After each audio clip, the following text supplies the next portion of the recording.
على هادي الأمم. Assalamualaikum warahmatullahi wabarakatuh. Bapak Ibu hadirin hadirat, pemirsa yang berbahagia, pagi hari ini kita melanjutkan pembahasan tentang rukun sholat yang ketiga dan yang keempat. Mari kita ikhlaskan niat kita lillahi ta'ala. Qala al-muallifu rahimahullahu ta'ala, al-thalithu al-qiyamu fil fardi lil qadiri, ar-rabi'u qira'atul fatihati bil basmalati wat tashdidati wa muwalatiha wa tartibiha wa ikhrajil hurufi min makharijiha wa adamil lahnil mukhilli bil ma'na wa yahrumul lahnul ladzi lam yukhilla wa la yubtilu. As-salisu utawi kang kaping telu iku al-qiyamu jumeneng fil fardhi ing dalam salat fardu lil qadiri ketuwe wong kang kuwasa. Ar-rabi'u utawi kang kaping papat iku qiraatul fatihati, maca Fatihah bil basmalati kelawan basmalah wa tasydidati lan tasydid wa muwalatiha lan muwalae al-Fatihah wa tartibiha lan urute al-Fatihah wa ikhrajil hurufi lan ngetokaken pira-pira huruf min makharijiha saking pira-pira makhrote huruf wa adamil lahni lan ora onone salah al mukhilli kang nyacat bil makna kelawan makna wa yahrumu lan haram apa al lahnu gawe kesalahan alladzi kang lam yukhilla kang ora nyacat apa alladzi wala yubtilu lan ora batalaken apa alladzi atau al-lahn. Hadirin hadirat rahimakumullah, telah kita jelaskan bahwa rukun sholat itu ada 17. Rukun yang pertama adalah niat di dalam hati. Kemudian rukun yang kedua adalah membaca takbiratul ihram. Nah, rukun yang ketiga dari sholat adalah berdiri dalam sholat fardu bagi orang yang mampu. Jadi sholat wajib itu wajib dilaksanakan dengan berdiri, tidak bisa dilaksanakan dengan duduk. Berbeda dengan sholat sunnah. Orang yang melaksanakan sholat sunnah, meskipun dia mampu untuk berdiri, maka dia boleh melakukannya dengan duduk. Tetapi pahalanya lebih banyak berdiri daripada duduk. Nah, karena itu sebaiknya meskipun sholat sunnah tetap melakukannya dengan berdiri, karena pahalanya tidak sama meskipun itu diperbolehkan. Nah, sedangkan dalam sholat wajib, sholat fardu, zuhur, asar, isya, zuhur, asar, maghrib, isya, subuh, ini harus dilaksanakan dengan berdiri. Nah, dan berdiri ini merupakan rukun daripada sholat. Nah, ini berlaku bagi siapa? Bagi orang yang mampu. Termasuk kalau sholat jenazah itu kan juga sholat wajib, meskipun wajibnya wajib kifayah, tetapi juga wajib, maka itu juga harus dilaksanakan dengan berdiri. Hadirin yang dirahmati oleh Allah Subhanahu wa ta'ala, apabila seseorang tidak mampu berdiri, tidak mampu berdiri karena dia sakit misalnya, maka dia boleh untuk melakukannya dengan duduk. Dia boleh melakukannya dengan duduk. Nah, dan nanti rukuknya adalah dengan cara menyejajarkan dahinya dengan depan lutut. Itu kalau untuk rukuknya. Nah, sujudnya, kalau dia bisa sujud maka dia melakukan sujud. Nah, hadirin yang dirahmati oleh Allah Subhanahu wa ta'ala, bagi orang yang mampu untuk sholat dengan berdiri, kok dia sholat tidak dengan berdiri, maka sholatnya tidak sah. Sholatnya tidak sah. Karena ini terjadi, banyak terjadi di sebagian orang. Kita melihat dia bisa berjalan. Dia bisa berjalan artinya dia bisa berdiri. Wong berjalan aja bisa, bagaimana dia nggak bisa berdiri? Dia pergi ke masjid dengan berjalan. Tetapi begitu waktunya sholat, dia duduk. Ini agak aneh ini. Dia bisa berdiri, bahkan dia bisa berjalan. Tetapi ketika sholat, dia justru melakukannya dengan duduk. Nah, ini yang bermasalah. Karena apa? Ketika seseorang itu bisa berdiri, maka dia tidak boleh sholat dengan duduk. Kalau dia itu nggak bisanya misalnya rukuk, yang nggak bisa itu sujud, maka nanti kan ada tata caranya. Ada tata caranya. Misalnya dia duduk di atas kursi. Dia duduk, disediakan kursi yang tinggi, kemudian dia berdiri. Ketika berdiri dia harus berdiri. Ketika dia nggak bisa rukuk begini karena mungkin ada sesuatu yang menjadikan dia nggak bisa rukuk, maka dia tinggal duduk di kursi itu, kemudian dia memajukan kepalanya, dahinya sejajar dengan lututnya. Nah, tata caranya seperti itu. Kalau dia nggak bisa sujud, maka dia nanti sujudnya dengan lebih rendah lagi, lebih rendah lagi daripada posisi rukuk tadi. Bukan kemudian semuanya diambil duduk, padahal dia bisa berdiri. Karena yang utama di sini apa? Sholat wajib harus dilaksanakan dengan berdiri. Nah, meskipun berdiri itu misalnya dengan menggunakan tongkat, kalau dia bisa berdiri, maka dia wajib melaksanakan sholat itu dengan berdiri. Ini penting untuk diingatkan, karena sebagian melakukannya tidak demikian. Dia mampu berdiri dengan bukti ketika dia berjalan dia bisa, tetapi ketika sholat dia langsung ngambil posisi duduk di bawah, di lantai. Nah, ini tidak benar praktek yang seperti ini. Maka bagi seseorang yang misalnya dia tidak mampu berdiri, maka dia harus belajar bagaimana tata cara sholat. Bagi orang yang tidak mampu berdiri, bagi orang yang mampu berdiri tetapi dia tidak bisa rukuk atau tidak bisa sujud, maka dia harus belajar bagaimana sholatnya orang yang bisa berdiri tetapi tidak bisa rukuk, tidak bisa sujud. Nah, itu semuanya ada ketentuan-ketentuan syarak yang harus dia perhatikan, jangan asal saja. Terus kalau misalnya seseorang mampu berdiri, tapi mampunya cuman misalnya 1 menit.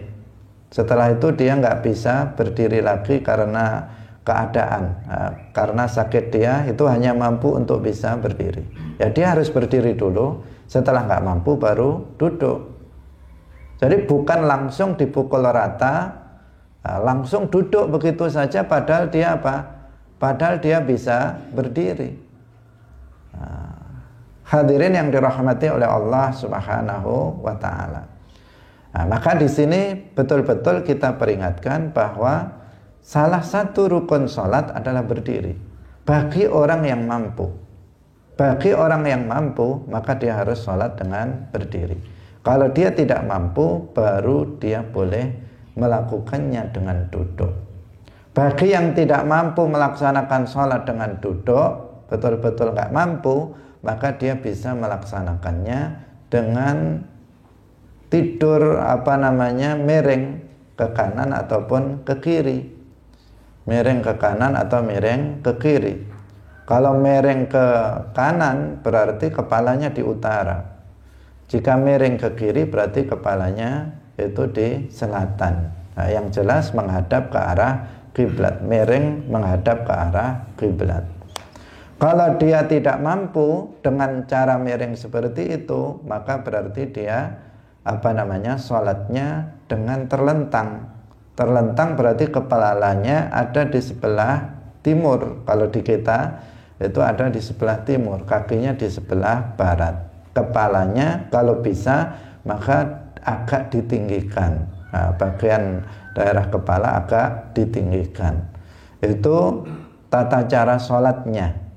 Nah, kalau semua yang masih rukun qauli masih bisa diucapkan, maka diucapkan. Tidak boleh dalam hati. Kalau dia lisannya masih bisa membaca Fatihah, maka harus diucapkan dengan lisan.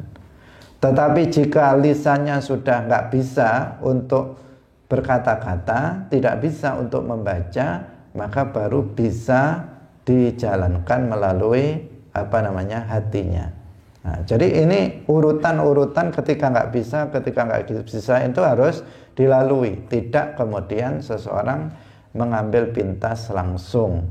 Dia bisa berdiri, nggak bisanya cuma rukuk mungkin karena di pinggangnya ada sesuatu, atau misalnya nggak bisa sujud karena ada sesuatu di badannya. Nah, maka kalau bisa berdiri, berdiri. Kalau nggak bisa berdiri, seperti orang yang lumpuh misalnya, memang nggak bisa berdiri dia, namanya lumpuh. Atau dia sebenarnya nggak lumpuh, tetapi begitu berdiri, dia langsung pusing misalnya. Dia langsung pusing dan bisa jatuh. Maka di sini dia pun sebenarnya dia bisa berdiri, tetapi dia tidak tidak lumpuh. Dia bisa berdiri, tetapi Tetapi ketika dia berdiri nanti dia bisa jatuh, bisa pingsan dan seterusnya. Nah, di sini berarti dia bisa untuk melakukan sholat dengan duduk. Nah, hadirin hadirat rahimakumullah, pemirsa yang dirahmati oleh Allah Subhanahu wa taala. Ini rukun yang ketiga, bahwa sholat harus dilaksanakan dengan berdiri.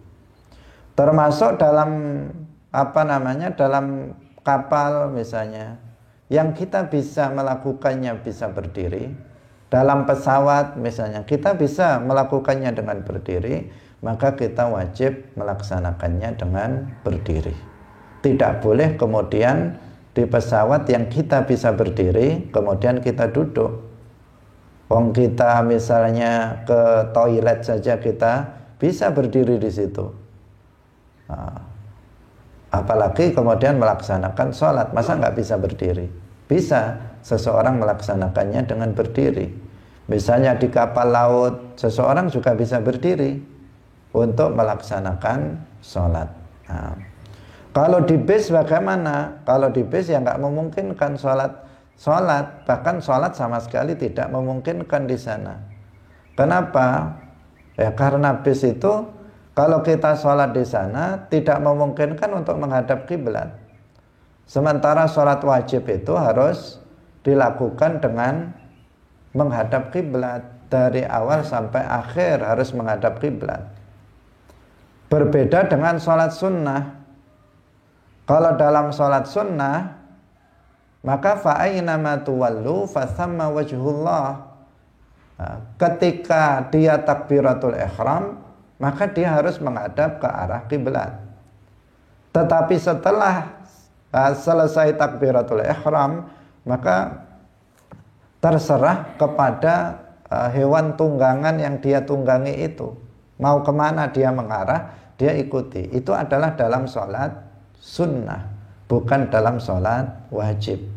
Kalau sholat wajib, sholat fardu, maka dari awal sampai salam harus menghadap kiblat sebagaimana ketentuan yang telah kita jelaskan sebelumnya. Nah, di sini orang yang misalnya bepergian dengan menggunakan bis, dia harus memanfaatkan rukhsah jamak qashar, yaitu bisa dijamak takdim atau dijamak takhir agar dia tetap bisa melaksanakan sholat dia dengan sempurna. Hadirin hadirat yang dirahmati oleh Allah Subhanahu wa ta'ala. Kemudian kita lanjutkan kembali rukun yang keempat, ar-rabi'u qira'atul Fatihah. Rukun yang keempat adalah membaca surat Al-Fatihah. Membaca surat Al-Fatihah dalam sholat fardu itu hukumnya adalah wajib, baik bagi imam maupun bagi makmum. Nah, saya ulangi lagi, baik bagi imam maupun bagi makmum dalam mazhab Syafi'i itu wajib.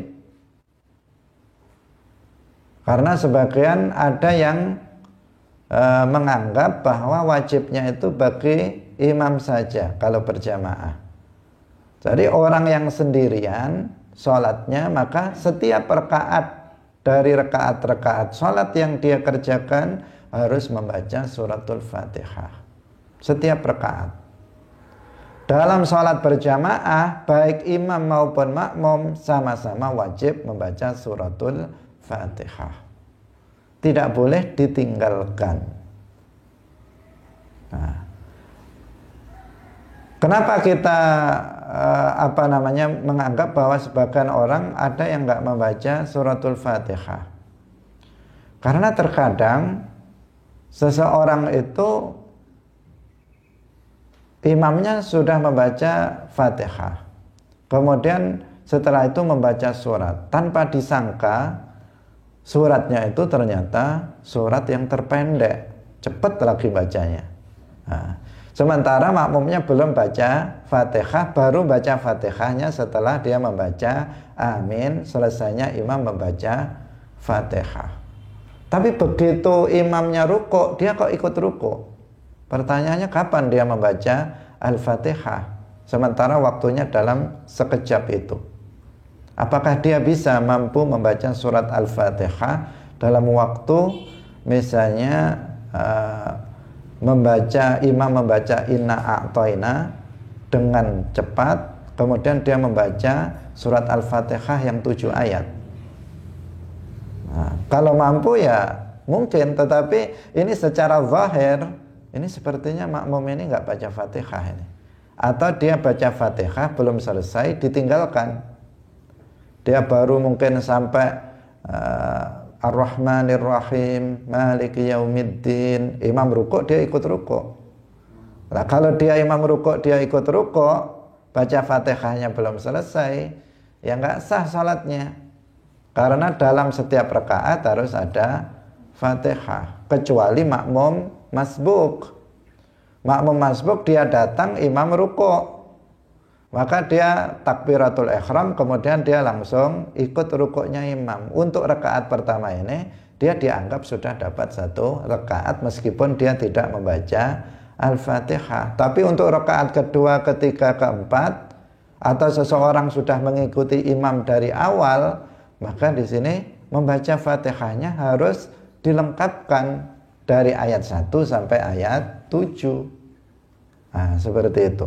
Nah, maka di sini perlu untuk kita ingatkan juga bahwa membaca Al-Fatihah itu wajib bagi imam, juga wajib bagi makmum. Namanya membaca suratul Fatihah itu ya dari basmalah sampai ayat yang ke-7. Tidak apa? Tidak hanya separuh. Kalau hanya separuh berarti dia belum selesai dalam membaca Al-Fatihah, belum lengkap bacaan Fatihahnya.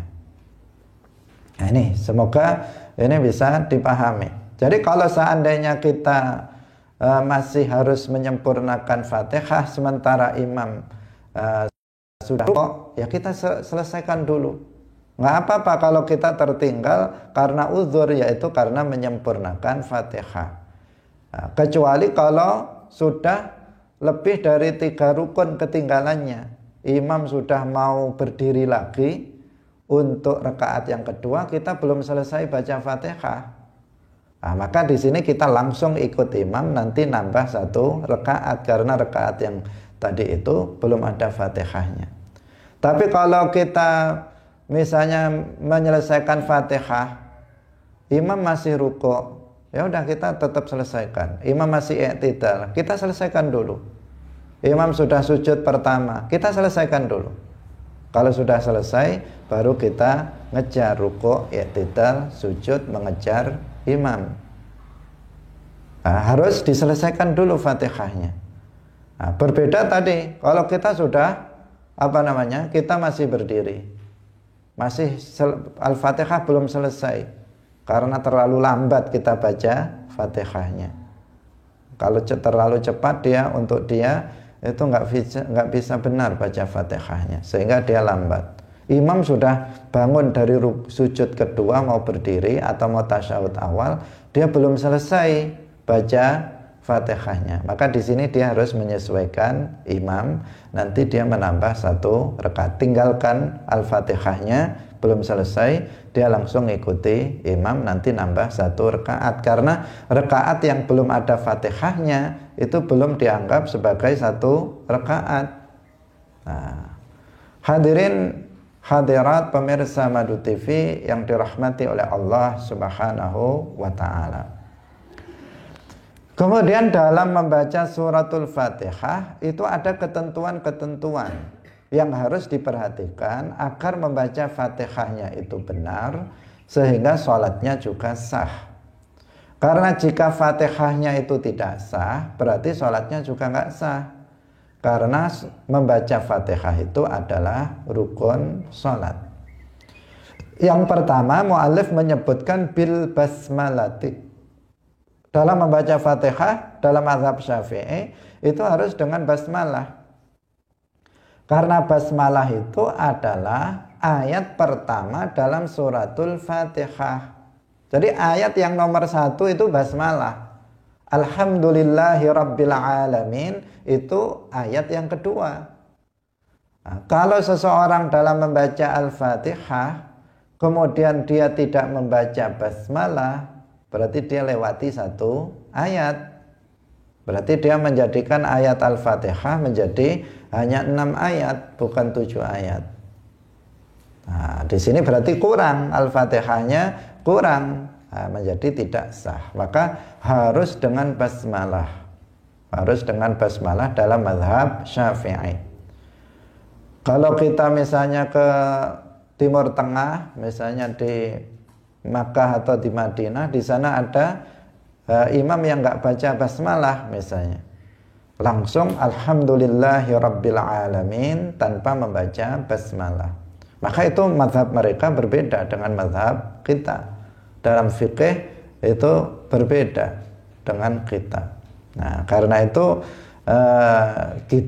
mazhab kita adalah Syafi'i. Karena itu basmalah itu harus dibaca ketika kita membaca suratul Fatihah. Ini ketentuan yang pertama. Kemudian ketentuan yang kedua adalah bitasdidat, harus menyertakan tasdid. Yang dalam suratul Fatihah tasdid itu ada 14. Jumlah tasdid syiddah itu ada berapa?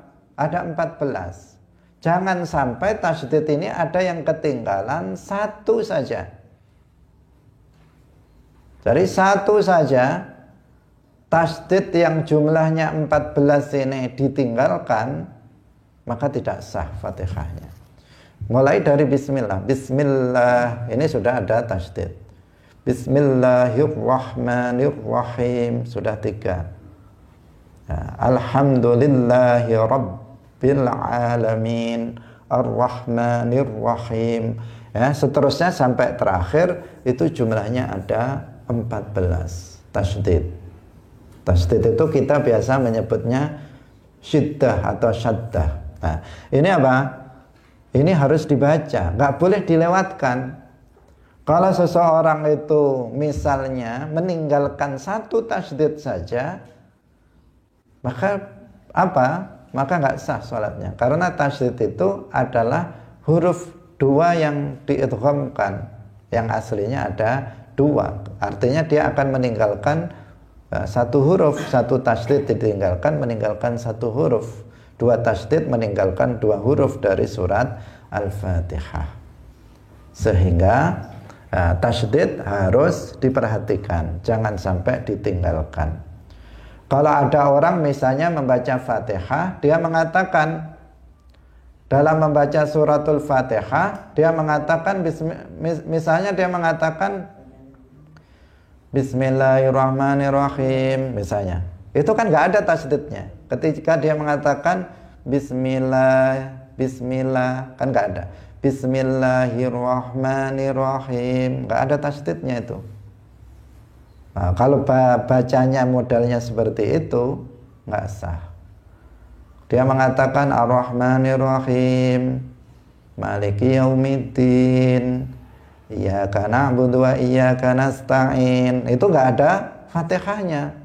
Nah, membaca Fatihah model begitu nggak sah. Nah, tidak sah. Banyak orang yang membaca juga seperti itu. Nah, jadi harus kalau Bismillahirrahmanirrahim itu harus dibaca tasydidnya, jangan ditinggalkan. Artinya tasydid di situ ada penekanan satu huruf yang mesti diperhatikan. Seperti sebagian orang seperti apa? Rasa-rasan membaca Fatihah sambil bermalas-malasan. Dia mengatakan Bismillahirrahmanirrahim, Alhamdulillahirabbil alamin. Dia tidak ada apa? Tasydidnya hilang. Sudah makhrajnya nggak diperhatikan, tasydidnya hilang lagi. Banyak korupsi huruf di sini yang dia tidak baca. Panjang pendeknya tidak diperhatikan lagi. Di ini sudah kacau balau. Ya, baca Fatihah seperti itu kacau balau. Nah, bahkan dalam misalnya ketika seseorang membaca Iyyaka na'budu wa iyyaka nasta'in, tasydidnya dihilangkan. Sehingga dia membacanya mengatakan Iyyaka na'budu wa iyyaka nasta'in, tidak ada tasydidnya. Ini membahayakan akidah. Karena dalam bahasa Arab, iya itu artinya adalah da'u syams, cahaya matahari. Kalau seseorang sampai membaca Fatihahnya itu mengatakan Iyyaka na'budu wa iyyaka nasta'in tanpa tasydid, maka maknanya berubah hanya kepadamu wahai cahaya matahari kami beribadah. Nah, berarti beribadah kepada cahaya matahari. Nah, bahaya ini, membahayakan akidah. Padahal tidak ada yang berhak disembah kecuali hanya Allah. Tetapi sebagian besar orang tidak paham artinya. Yang membaca seperti itu tidak paham maknanya.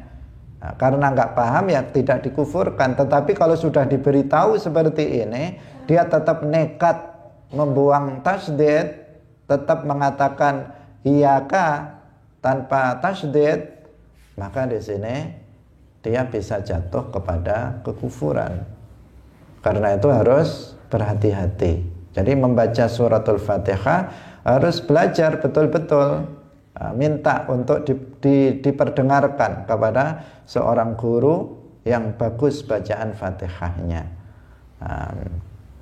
Jangan hanya merasa percaya diri saja, saya sudah benar baca Fatihahnya, tetapi dia belum pernah memperdengarkannya kepada orang yang ahli di dalam membaca Al-Fatihah, kepada seorang guru.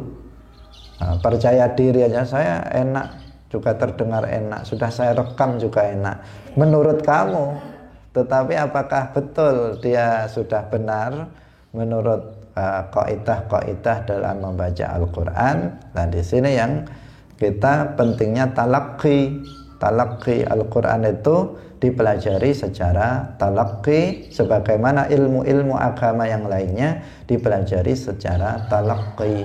Talaqi itu musyafahah, langsung kita membacanya di depan guru atau guru membacanya di depan kita. Kalau khusus Al-Fatihah, maka guru membacanya, kita kemudian juga membacanya di depan guru itu.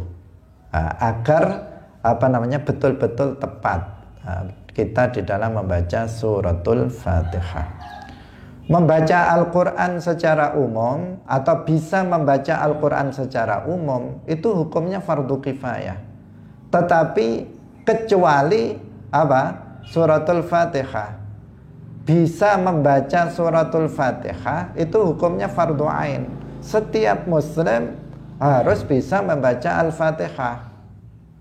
Kalau misalnya saya nggak bisa baca surat Al-Baqarah, nggak masalah. Orang lain sudah ada yang bisa. Saya nggak bisa baca surat Al-Ikhlas. Saya nggak bisa baca surat Ali Imran. Tidak masalah. Selama masih ada yang lain di kampung itu yang bisa, kamu nggak bisa, tidak ada masalah untuk akhirat kamu. Tetapi kalau saya nggak bisa baca Fatihah, masalah besar. Masalah besar. Karena di sini kaitannya nanti dengan di akhirat. Kalau dia sempat nggak baca Fatihah, kemudian sholatnya tidak benar baca Fatihahnya, sholatnya kemudian tidak sah. Jika sholatnya tidak sah, padahal sholat yang pertama akan ditanya nanti di akhirat. Sholat yang pertama kali akan dihisab oleh Allah Subhanahu wa ta'ala. Awwalu ma yuhasabu 'alal 'abdi yaumal qiyamati as-shalah. Sholat yang pertama kali akan dihisab. Karena itu betul-betul kita harus pastikan bahwa semua sholat telah kita kerjakan, dan semua sholat kita kerjakan dalam keadaan sempurna, sah sesuai dengan syarat, sesuai dengan rukun, dan sholat. Nah, termasuk rukun sholat adalah membaca suratul Fatihah. Kalau sempat salah dalam membaca suratul Fatihah, ini bisa membatalkan sholatnya. Dan membatalkan, kalau sudah sholatnya batal, maka ya sudah dianggap dia tidak melaksanakan sholat. Jadi tasdid ada 14. Nanti coba dihitung 14 itu di mana saja, sehingga kita bisa mengetahui penekanannya. Nah, di mana kita harus memperhatikan tasdid itu. Kemudian yang berikutnya, dalam membaca suratul Fatihah itu harus muwalah. Harus muwalah. Apa artinya muwalah? Artinya tidak memisahkan antara ayat sebelumnya dan ayat setelahnya dalam kadar waktu diamnya seseorang dalam sholat, kecuali kita ulangi lagi, muwalah itu artinya tidak memisahkan antara ayat sebelumnya dan setelahnya dalam kadar waktu diamnya seseorang dalam sholat untuk bernafas. Artinya tidak lama dia dalam diam, tidak lama. Misalnya dia mengatakan Bismillahirrahmanirrahim, kemudian diam lama, bukan karena batuk, bukan karena untuk bernafas, tetapi entah kenapa ngelamun atau bagaimana atau apa, sengaja dia diam. Kemudian dia baru mengatakan Alhamdulillahi Rabbil Alamin. Ini berarti dia tidak ada muwalah. Tidak ada muwalah seperti itu. Apa namanya? Ya, tidak ada muwalah. Harus bersambung, ayat pertama langsung sambung ayat kedua, ayat kedua langsung sambung ayat ketiga. Bismillahirrahmanirrahim. Alhamdulillahi Rabbil Alamin. Ar-Rahmanir-Rahim. Langsung dia sambung. Tidak dipisah antara ayat pertama dengan ayat yang kedua dengan panjang yang lama. yang melebihi waktu sekedar cukup untuk bernafas. Nah, hadirin rahimakumullah. Ini ketentuan yang ketiga. Yang pertama tadi apa? Harus dengan basmalah. Yang kedua harus dengan tasydid. Tasydidnya nggak boleh ditinggalkan meskipun hanya satu tasydid. Yang ketiga harus muwalah. Nah, harus muwalah. Kemudian yang keempat harus tartib. Harus tartib. Tartib itu berurut. Jadi suratul Fatihah ayat 1, setelah itu ayat 2, setelah ayat 2 ayat 3, setelah ayat 3 ayat 4, dan seterusnya sampai ayat yang ke-7 berurut. Nah, kalau tidak tertib, habis ayat 1 ayat 7, habis ayat 7 ayat 4, habis ayat 4 ayat 2. Ini namanya sama sekali tidak berurut. Misalnya dia mengatakan Bismillahirrahmanirrahim, ihdinas siratal mustaqim, alhamdulillahi rabbil alamin. Nah, misalnya siratal ladzina an'amta alaihim, dan seterusnya. Maka ini apa? Nggak sah, namanya nggak tertib, nggak berurut. Meskipun kita nggak pernah ada mendengar kasus seperti itu, nggak pernah dengar. Rata-rata orang itu baca Fatihahnya ya sudah berurut.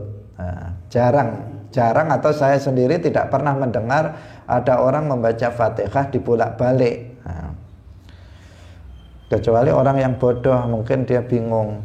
Misalnya dia mengatakan karena ada kejumbuhan antara Bismillah dengan ayat yang ketiga. Misalnya dia Bismillahirrahmanirrahim, Maliki yaumiddin. Nah, di sini mungkin terjadi karena apa?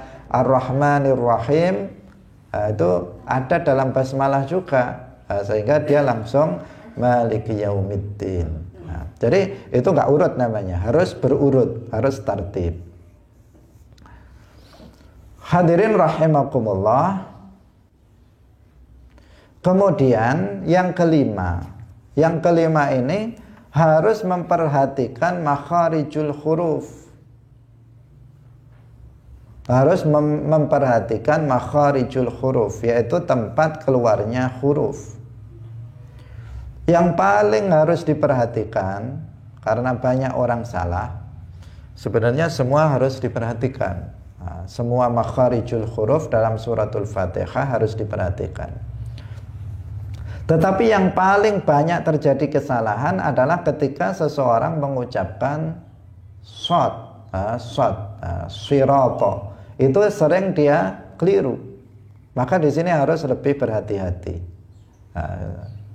Sebagian orang itu ketika dia mengucapkan shad, sin, kemudian sya, sa, itu sama. Antara sa, sya, so, itu sama. Ketika di fathah atau terutama ketika di dhammah atau di kasroh, itu sering mengucapkannya sama. Nah, itu nggak bisa. Beda huruf itu beda makna. Nanti akan merubah makna seperti yang sudah kita jelaskan sebelumnya. Ihdinas siratal mustaqim, sin beda dengan shad depannya tadi. Ihdinas siratal mustaqim. Jangan ihdinas syi atau ihdinas si atau ihdinas siratal mustaqim, tambah parah. Sudah sinnya diganti sin, kemudian shadnya diganti sin juga. Kebanyakan orang gantinya dengan yang sin besar, sin. Sirata juga diganti syirata, mustaqim juga diganti mustaqim.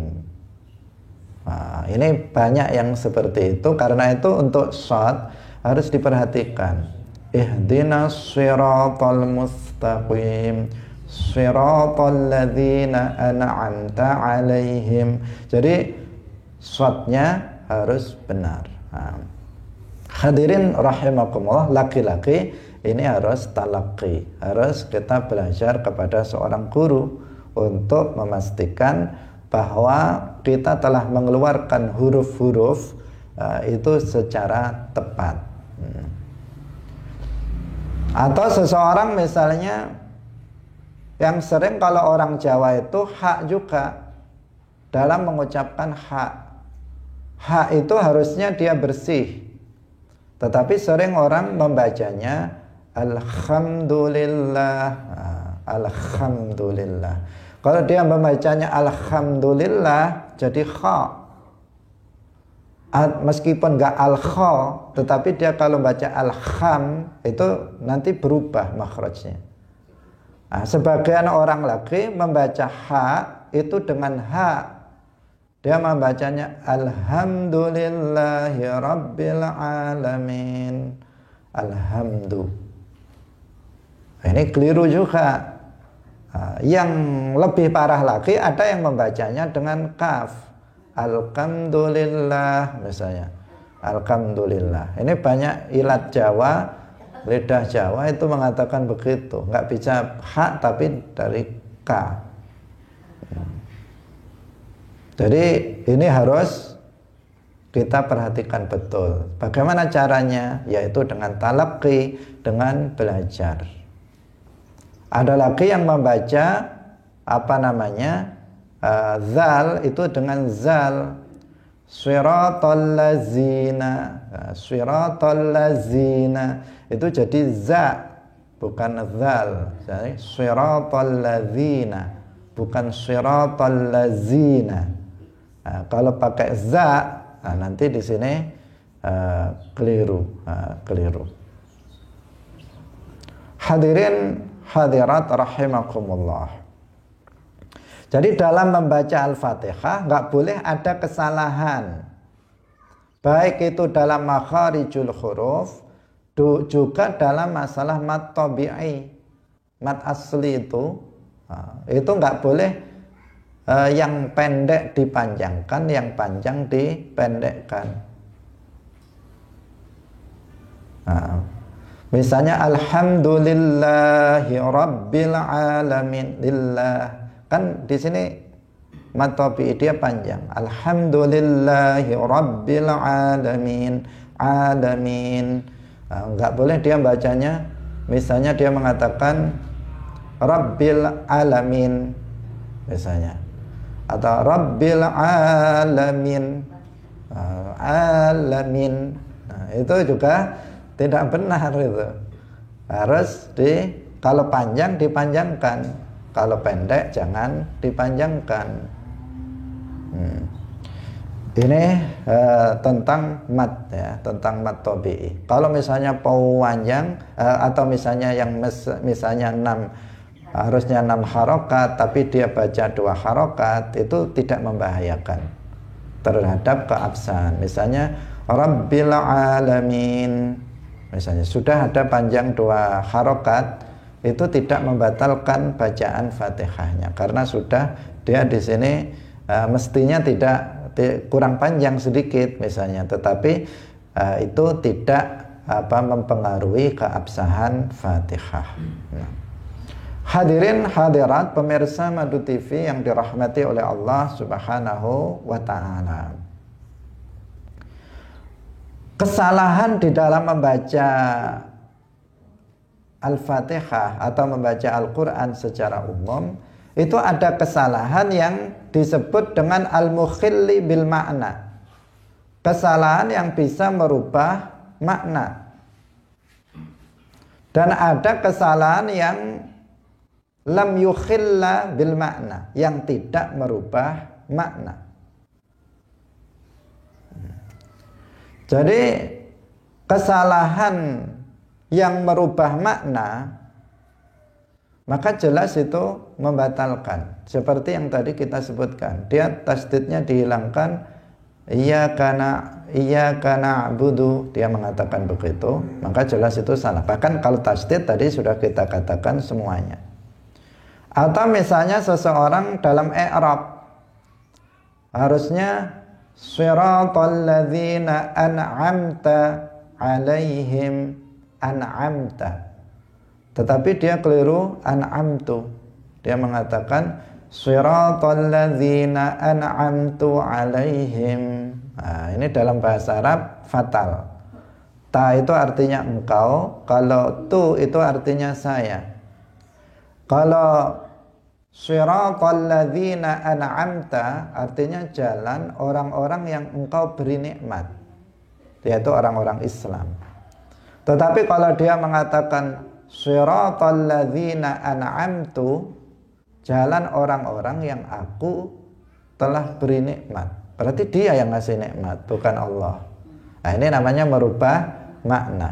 Nah, kalau merubah makna seperti ini, jelas ini membatalkan sholatnya.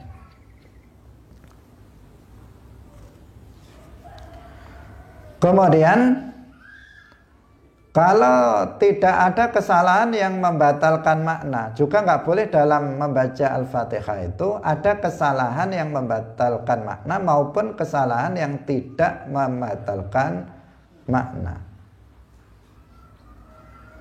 Kalau yang tidak membatalkan makna, lam yukhilla bil makna, maka ini hukumnya haram tetapi tidak membatalkan.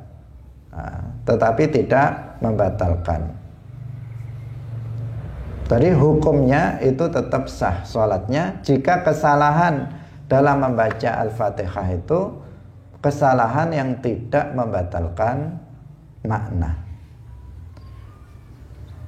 Misalnya dia mengganti nunnya lafadz na'budu itu diganti dengan ni'budu. Nah, jadi na'budu diganti ni'budu, itu maknanya masih sama, tidak merubah makna. Maka di sini haram, dia berdosa. Nah, dia berdosa, tetapi sholatnya itu tetap sah. Nah, hadirin hadirat pemirsa Madu TV yang dirahmati oleh Allah Subhanahu wa ta'ala. Inilah beberapa gambaran dalam membaca Al-Fatihah yang mesti untuk diperhatikan. Mengingat tadi sudah kita tegaskan di awal, membaca Al-Fatihah adalah rukun salat. Dan salat tidak sah tanpa Fatihah. Jika Fatihahnya tidak benar, artinya salatnya juga tidak sah, tidak benar. Jika sholatnya tidak sah, maka berarti dianggap dia belum melaksanakan sholat, dan dia harus mempertanggungjawabkan hal itu kepada Allah. Nah, maka wajib bagi setiap muslim untuk belajar membaca suratul Fatihah. Saya ulangi lagi, wajib ain bagi setiap muslim untuk belajar membaca suratul Fatihah. Bagaimana cara belajarnya? Cara belajarnya adalah dengan talaqi. Talaqi itu artinya belajar langsung dengan musyafahah kepada seorang guru. Datang kepada seorang guru, misalnya dia mengatakan, Ustadz tolong didengarkan surat bacaan Fatihah saya. Nah, dia baca Fatihah di depan guru itu. Kalau dikatakan oleh guru yang dimaksud di sini tentu guru yang ahli di bidangnya, bukan sekedar guru. Nanti datang ke guru matematika atau guru yang misalnya tidak bagus Fatihahnya. Guru yang dia paham bagaimana cara membaca suratul Fatihah. Nah, karena Fatihah itu bukan sekedar bunyi sebagaimana dipahami oleh sebagian orang, pokoknya muni, pokoknya sudah bunyi ya sudah, tetapi harus sesuai dengan ketentuan yang tadi kita jelaskan. Maka dia duduk di depan seorang guru ahli membaca Al-Quran yang bersanad, yang dia juga bersanad, kemudian dia perdengarkan bacaan Fatihah dia kepada sang guru. Nah, jika guru mengetahui sudah benar, maka alhamdulillah kita bisa melaksanakan sholat dengan sempurna, bisa sah sholat yang kita lakukan. Sekali lagi para pemirsa seluruhnya yang mengikuti ini wajib ain untuk belajar membaca suratul Fatihah, dan itu hanya dengan talaqi. Tidak bisa kita belajar Fatihah saya belajar sendiri, nggak bisa. Belajar sendiri, bunyi-bunyi sendiri, apalagi bacanya pakai huruf Latin misalnya. Ini tambah parah, karena Arab yang ditulis Latin itu sangat berbahaya. Ayat Al-Quran yang ditulis Latin sangat berbahaya terhadap cara baca. Pertama, nggak ada makhraj di situ. Yang kedua, panjang pendeknya berantakan. Kemudian nulisnya kadang ya seseorang yang nggak mengetahui transliterasinya, antara ha tulisannya sama, sehingga di sini rawan kesalahan dalam membaca. Maka membaca itu tidak harus membaca yang tertulis. Artinya semua orang meskipun dia sudah tua bisa belajar Al-Fatihah. Saya gimana mau belajar Fatihah? Saya baca aja huruf aja nggak tahu, abatasa nggak tahu. Nggak harus tahu huruf. Membaca Al-Fatihah itu dengan talaqi, dia membacanya. Tidak harus membaca yang tertulis. Rasulullah Shallallahu Alaihi Wasallam sendiri beliau ummi, tidak membaca yang tertulis, tetapi beliau langsung hafal semua yang diperdengarkan kepada beliau menghafalnya dalam hatinya. Jadi belajar itu adalah dengan membaca, tidak harus membaca yang tertulis. Jadi kalau misalnya mengajarkan Al-Fatihah kepada anak kecil, dia belum bisa abatasa, belum bisa. Tapi kalau diajari Fatihah, bisa apa enggak dia? Bisa. Dengan hafalan, dengan dibaca berkali-kali, dia baca Fatihah sudah bisa. Tapi suruh membaca Arab belum bisa. Karena itu belajar tidak harus membaca huruf itu, tetapi dia harus membacanya di depan guru. Di depan guru untuk memastikan kebenaran. Sebagian orang karena rajin ikut yasinan, tahlilan, sering ada tahlilan, sehingga dia bisa baca Fatihah sendiri. Bisa bunyi dia, padahal dia nggak pernah belajar, tapi karena rajin tahlilan dia bisa membaca Al-Fatihah, dia bisa baca ayat kursi karena rajin tahlilan. Tapi belum tentu benar itu, belum tentu membacanya itu benar, karena itu harus digurukan.